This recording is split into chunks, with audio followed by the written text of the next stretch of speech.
కూడా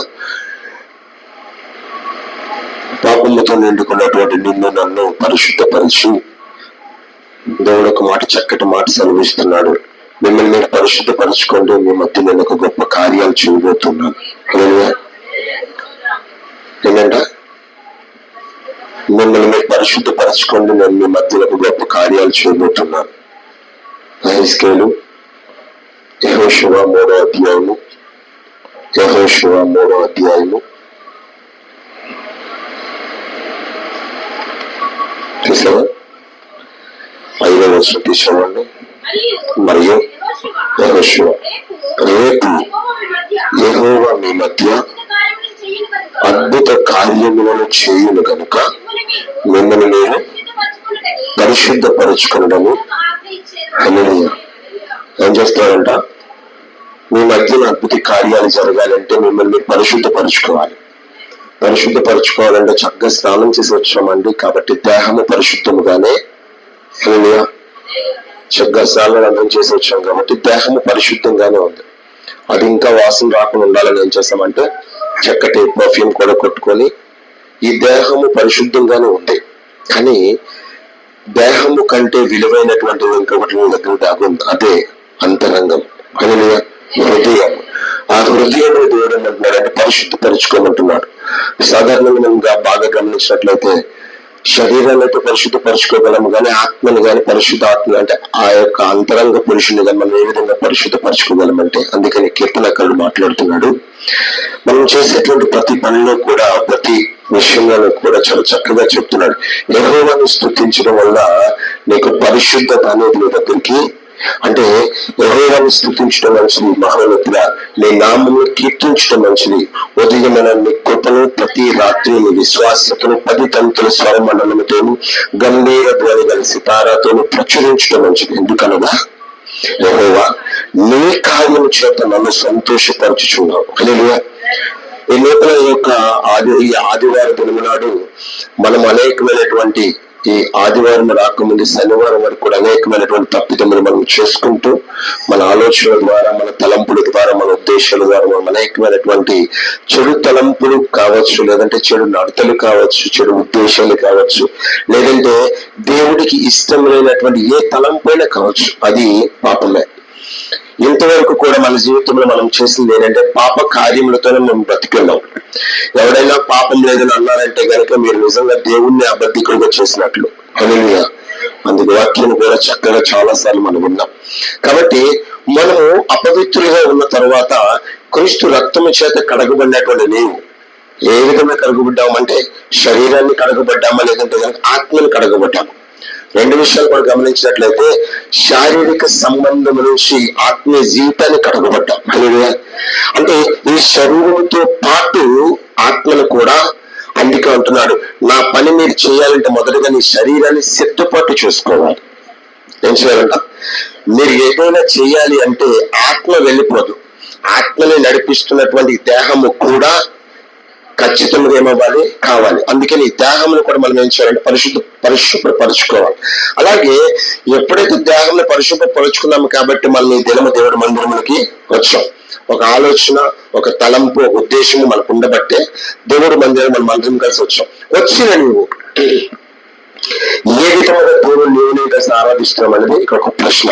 ప్రేమగా దేవుడు, నువ్వు ఆరాధించేటువంటి ఆరాధన దేవుడికి అంగీకారముగా ఉందా? అందుకని చాలా చక్కగా అది కోపముతో చెప్తున్నాడో, లేదంటే గనుక నీ మీద సరి చేసుకోవాలనేటువంటి ఆలోచనతో దేవుడు చెప్తున్నాడో తెలియట్లేదు. కానీ యోహాను సువార్త 7వ అధ్యాయం 39 తీసేదాన్ని ఒకసారి అందరూ.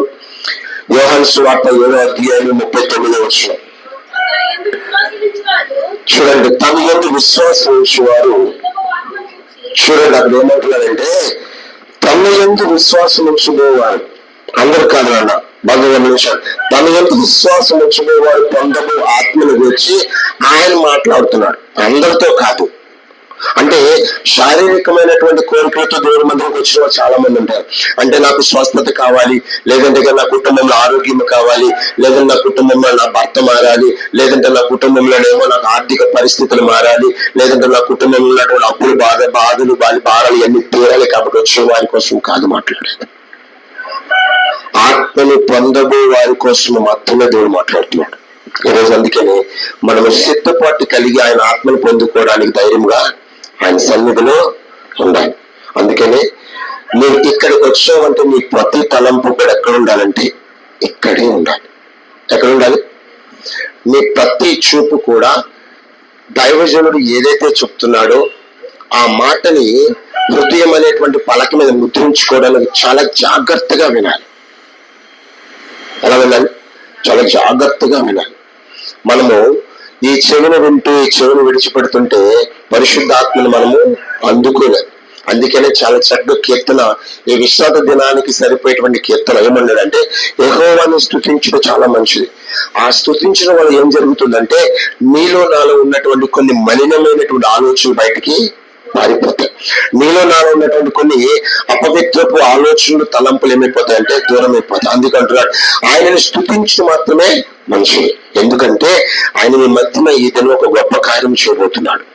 యెహోషువతో మాట్లాడుతున్నాడు ఇలాగే.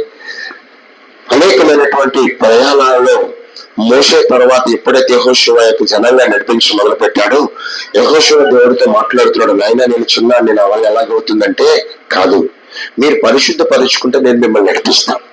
మీరు ఏ స్థితిలో ఉన్నావు, ఏ పరిస్థితిలో ఉన్నావు, నువ్వు ఎంతమంది నడిపిస్తున్నావు, నువ్వు ఎక్కడికి వెళ్తున్నావు అన్నది కాదు. నీతో వచ్చేవారిని నేను రావాలంటే నువ్వేం చేయాలి? ఏం చేయాలి? మీకు బాగా అర్థం కావాలంటే మీరు మీ భర్త కావచ్చు, మీ భార్య కావచ్చు, ఊరు వెళ్ళాలి అంటే ఇద్దరికి సరిపడే టికెట్స్ కొనుక్కోవాలి. అవును కదా? అప్పుడే ఇద్దరు కలిసి వెళ్ళగలరు. ఊరు వెళ్తారు, వేరొక టికెట్, అక్కడో టికెట్, ఇక్కడొక టికెట్ కొనుక్కుంటూ వెళ్తారు. కానీ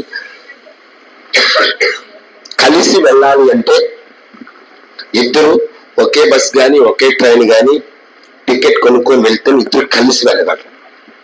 ఆ విధముగానే క్రీస్తు అంటున్నాడు, తండ్రి అయిన దేవుడు కూడా యెహోషువతో ఏం మాట్లాడుతున్నాడు అంటే, నేను మీ మధ్యన గొప్ప కార్యం చేయబోతున్నాను. ఎందుకంటే ఆ మోషేని నడిపించిన దేవుణ్ణి నేనే.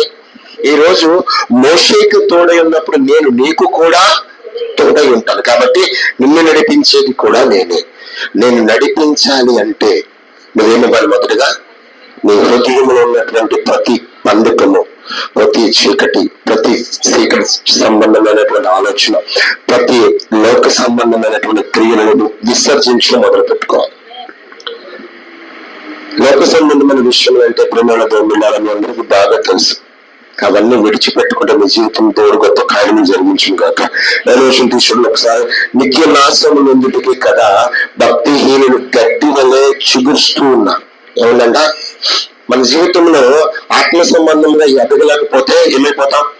కానీ అక్కడ కీర్తనకారుడు మాట్లాడుతున్నాడు మొదటి అధ్యాయంలో 3వ వచనంలో, నీటి కాలువలో ఎవరను నాటబడినదే ఆకు వాడక తన కాలమందు ఫలమిచ్చు చెట్టు. ఇప్పుడు ఈ ఫలం ఎప్పుడు వస్తుందంటే ఈ చెట్టు నీటి పక్కన నాటబడితేనే, ఆ నది పక్కన ఉంటేనే, దానికి నీరు ప్రతి క్షణము కూడా అందితేనే ఆ చెట్టు ఏమవుతుంది? చిగురిస్తుంది. లేదంటే ఎండిపోయినటువంటి చెట్లు చూడండి, ఎడారిలో కొన్ని చెట్లు ఉంటాయి, ఆకులన్నీ రాలిపోయిన తర్వాత ఆ చెట్టును చూస్తే మనకి ఒక్కొక్కసారి భయం వేస్తుంది, తెలుసో తెలీదు. నేను అలా చాలాసార్లు చూసాను కొన్ని చెట్లను. ఎడారిలో ఒక నిర్మానుష్యమైన ప్రదేశంలో ఒంటరిగా ఒక్క చెట్టు అక్కడ ఉందనుకోండి, ఆ చెట్టుకి ఏ ఆకులు లేదంటే ఏం చేస్తాం చెప్పండి? మనం ఆ దరిదాపుల్లో కూడా మనం కదా.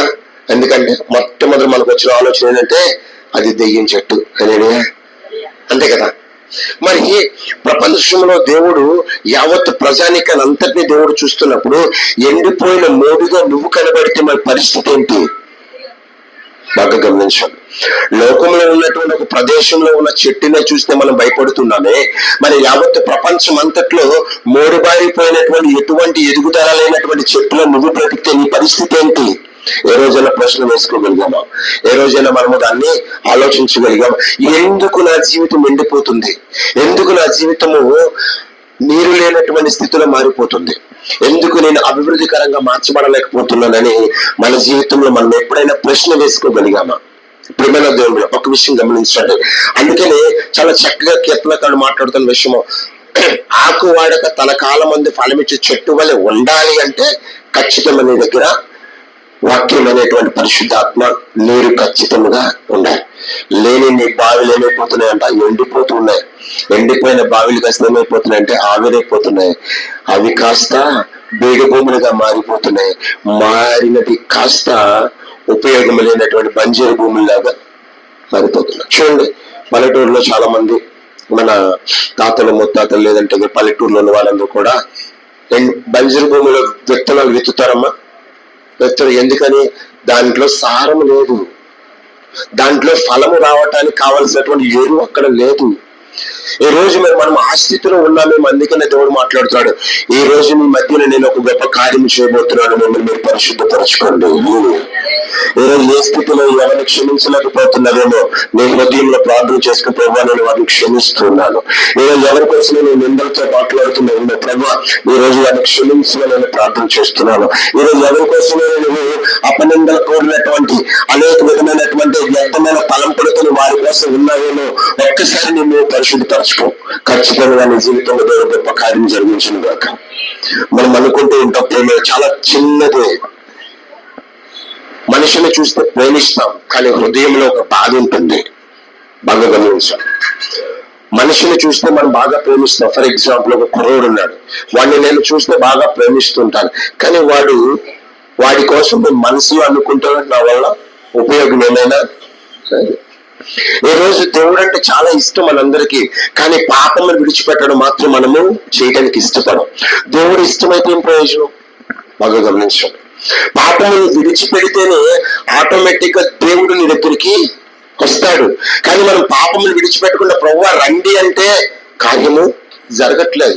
అందుకని కీర్తనకారుడు మాట్లాడుతున్నాడు, సితారాతోను, చూడండి, గంభీర ధ్వని గల సితారాతోను ప్రచురించడం మంచిది, ఎందుకనగా యెహోవా నీ కార్యము చేత నన్ను సంతోషపరుచున్నావు. ఈ రోజు దేవుడు మనమందరం ఒక సాక్ష్యం చెప్తుంటాం. ఉదయకాల సమయం దేవుడు మాకు ఇచ్చినందుకు దేవుడికి మహిమ కలుగును గాక కదా.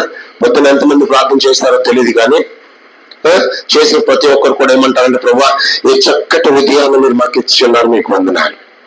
మరి ఉదయం చూడలేని వారు ఎంతో మంది ఉన్నారు. మరి ఉదయాన్ని నీకు ఇచ్చాడంటే దీనివల్ల ఏంటి ఉపయోగం? దీనివల్ల ఏంటి ఉపయోగం? నిన్ను నువ్వు పరిశుద్ధపరచుకోగలవా? రాకడకు సిద్ధమైనటువంటి సమయంలో ఈరోజు ఇప్పటికైనా సరే నీ ఆలోచన సరి చేసుకోగలవా? ఈ రాకడ సిద్ధమయ్యే సమయంలో ఇంకా నువ్వు పరిశుద్ధపరచుకోకపోతే నీ జీవితంలో గమ్యం అనేది లేదు. ప్రేమల దేవుళ్ళ, అందుకని చాలా చక్కగా 2 Corinthians రాసిన పత్రిక 7వ అధ్యాయం మొదటి వచనం చూసినట్లయితే, 2 Corinthians రాసిన పత్రిక 7వ అధ్యాయం మొదటి వచనం చదవమ్మా. ప్రియులారా, మనకు ఈ వాగ్దానములు ఉన్నాయి కనుక దేవుని భయముతో పరిశుద్ధతను, చూడండి ప్రియులారా, మనకి వాగ్దానాలు ఉన్నాయి కనుక దేవుని భయముతోను పరిశుద్ధతను సంపూర్తి చేసుకొని, చూడండి పరిశుద్ధతను ఏంటంటే ఫుల్ఫిల్ అంటే పూర్తిగా మార్చుకోవాలి. నీవు ఏ విధంగా మార్చబడాలి? ఇప్పటి వరకు క్రైస్తవుడుగా ఉన్నావు, ఈ రోజు నుంచి నువ్వేమవ్వాలంటే ఒక పరిశుద్ధతగా మార్చబడాలి. ఎంతవరకు లోకంలో ఒక పేరుంది నీకు. ఏ పేరు? నీ తల్లి నీ తండ్రి పెట్టినటువంటి ఒక పేరు ఉంది. ఈ రోజు దేవుడు పెట్టేటువంటి పేరు మారాలి. అదే పరిశుద్ధత అనేటువంటి పేరు దగ్గరికి రావాలి. ఎప్పుడైతే ఆ పేరుని సంపూర్తి చేసుకోగలుగుతామో అక్కడ శరీరములకును ఆత్మకును కలిగిన సమస్త కల్మషములు మన విషయాలు విడిచిపెట్టుకోవాలి. హల్లెలూయా. ఎప్పుడు విడిచిపెట్టుకోగలమంటే కీర్తనకారుడు చెప్తున్నాడు, సమస్త విధములైనటువంటి గంభీర ధ్వని గల ఉత్సాహముతో సంతోషముతో ఆయన సన్నిధిలో నేను ఇంకసించాలి, ఆరాధించాలి. అప్పుడు నీ స్థితిగతులు ఉన్నటువంటి ఏ బంధకాలు, ఏ చీకటి శక్తులైనా నీ దించి దూరం అయిపోవును గాక. ఏ లోక సంబంధమైన ఉద్దేశంలో లోక సంబంధమైన క్రియలు ఏదైనా నీ నుంచి ఏమవుతాయి? దూరమై పోతాయి. ఎందుకంటే ఆయన కార్యాలు అంత గొప్పది. ఆయన కార్యాలు చాలా మనం అనుకుంటూ ఉంటాం, మా ఎడ్ల దేవుడు ఏం చేశాడని. చూడండి, ప్రతిసారి ప్రతి ఒక్కప్పుడు అనుకున్నటువంటి మాట, మా జీవితంలో దేవుడు మాకు ఏం చేశాడయ్యా, ఏం చేశాడో గమనిస్తే ప్రేమనాదేమి ఎంతో మందికి లేనటువంటి గొప్ప ధన్యత దేవుడికి ఇచ్చాడు. ఆ ధన్యత 5,000 మంది నువ్వు గడపడం. ఈ గడపడం అనేది చిన్న విషయం కాదు. నేను చాలా మందిని చూస్తూ ఉన్నాను, ఆదివారము దేవుణ్ణి విడిచిపెట్టి వాడి సొంత కార్యాలు నిర్వర్తించుకోవడానికి పరిగెడుతూ ఉంటారు. కానీ ఈ రోజు 7 మంది వచ్చావు అంటే ఇవల్ల దేవుడికి ఏదో ఒక ఆలోచన ఉండబట్టే వచ్చా. ఆలోచన ఏంటి దేవుని అడిగి చూడు. దేవుడు చేసిన గొప్ప కార్యాలు. కీర్తన 33:11 వచ్చిందో చూడండి. కీర్తన 33:11 ఒక చక్కని మాట చెప్తా చూడండి ఒకసారి. యెహోవాలో సదాకాలము నిలుచును, ఆయన సంకల్పము తరతరములు ఉండదు. ఏంటంట? ఆయన ఆలోచన నీ ఎడల కృపచూపు వాడే తప్ప, నీ ఎడల వాత్సల్యత కలిగిన వాడే తప్ప నిన్ను త్రోసివేసేవాడు కాదు. ఈ రోజు పాపవంతున్న నిన్ను కూడా పరిశుద్ధపరచుకొని తన హక్కును చేర్చుకున్నాడు తప్ప నేను విడిచిపెట్టలేదు దేవుడు. కానీ ఏమైనా ఏం చూస్తున్నామంటే ఆయన ఆరాధించే సమయము అంగీకారముగా మహిమకరముగా చెల్లిస్తున్నామా, లేదంటే శారీరకమైన ఉద్దేశాలతో ఏమైనా దేవుడు ఆరాధిస్తున్నామా? ప్రశ్న వేసుకోండి.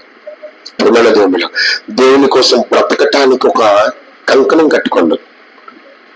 చివరిగా ఒక్క మాట, దేవుణ్ణి ప్రేమిస్తున్నామని చెప్పి, దేవుని సన్నిధిలో బ్రతుకుతున్నామని చెప్పి, దేవుడి దగ్గరికి ప్రతి వారము వెళ్తున్నామని చెప్పి, దేవుని వాక్యమును ప్రతి దినము ధ్యానిస్తున్నామని చెప్పి, నీ పొరుగు వారి విషయంలో ఒక భేదము ఏదైనా ఉంటే, పొరుగు వారి విషయంలో ఏ ఒక్క భేదమైన నీ దగ్గర ఉంటే నువ్వు నిజమైనటువంటి క్రైస్తవుడివి కాదు. రెండు చేతులు పైకెత్తి, ప్రభువా నా జీవితంలో వ్యర్థమైన తలంపులు ఈ రోజు దూరమైపోను గాక. ఎవరినైనా తెలిసి తెలియక నిందిస్తే ప్రతి ఒక్కరిని నేను క్షమించమని పాదాల చెంత ప్రార్థన చేస్తున్నాను ప్రభువా.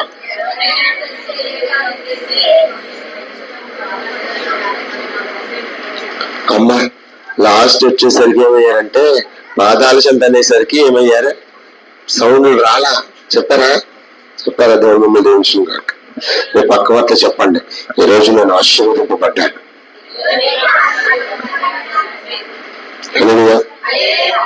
ఏ విషయంలో ఆశీర్వదింపడ్డారు? ₹1 కోటి వచ్చిందా? లాటరీ అని తగిలిందా? మరి ఏ విధంగా ఆశీర్వదింపబడ్డారు? ₹1 కోటి తగిలితే కదా ఆశీర్వాదం.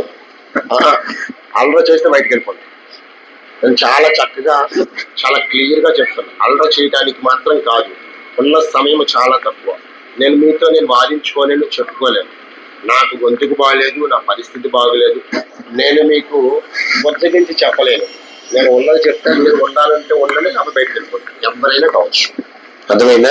దేవుడు మిమ్మల్ని దీవించుగాక. అందుకని ధైర్యంగా ఉండటానికి ప్రయత్నించండి. దేవుడి సన్నిధిలో ఎలా ఉండాలంటే, మానయ్య సరిగా వాక్యం చెప్పకపోతే ఏమయ్యా ఎందుకు చెప్పట్లేదని అడిగేటువంటి దమ్ము మీకు ఉండాలి. పాస్టర్ గారు సరిగా వాక్యం చెప్పకపోతే ఎందుకు చెప్పట్లేదు, తప్పు ఎందుకు చెప్పే ధైర్యం మీకు కావాలి. అటువంటి వాడే క్రైస్తవుడు. అంతేగాని ఏదో బొడవొక్కున్నాను మాటలు చెప్పేసి అమ్మ ఎలా ఉండాలి నమ్మని చెప్పేసి పంపించేస్తే వాడు క్రైస్తవుడు కాదు, చెప్పేవాడు పాస్టర్ కాదు, వినేటువంటి వాడు క్రైస్తవులు విశ్వాసులు కానే.